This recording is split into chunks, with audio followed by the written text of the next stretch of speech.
Magandang araw mga katalpakan. Welcome back sa Talpakers Warrior TV, ang social media platform na dedicated sa mga manok panabong.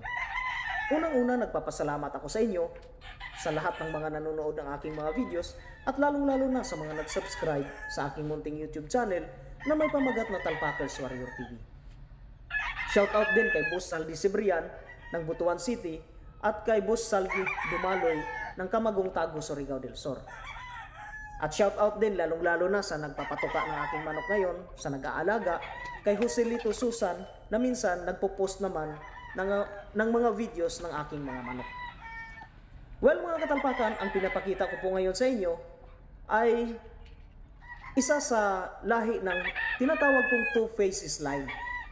At itong naka-overlay na straight comb, ito po yung tatay nitong nakikita nyo ngayon sa video. Isang 2 times winner din po ito at hindi nasusugatan. Hindi po yan natalo mga katalpakan. Nagkaroon ng cancer sa liig hanggang sa lumaki, hanggang sa namatay siya. Yung nagnanana, yung sa bibig niya na tumitigas, hanggang sa namatay. So, ayan, ito po yung huling anak niya. At sa video na ito, nasa 6 to 7 months old pa lang yan. At dito sa huling video, itong wala na siyang palong, nasa 9 months na ito mga katalpakan. So, ayan po, pinapakita ko. Medyo maganda maglaro ito, angat din, may lakas. At susubukan natin itong ilaban sa pag-uwi. Titingnan natin kung mailalaban natin itong manok na ito.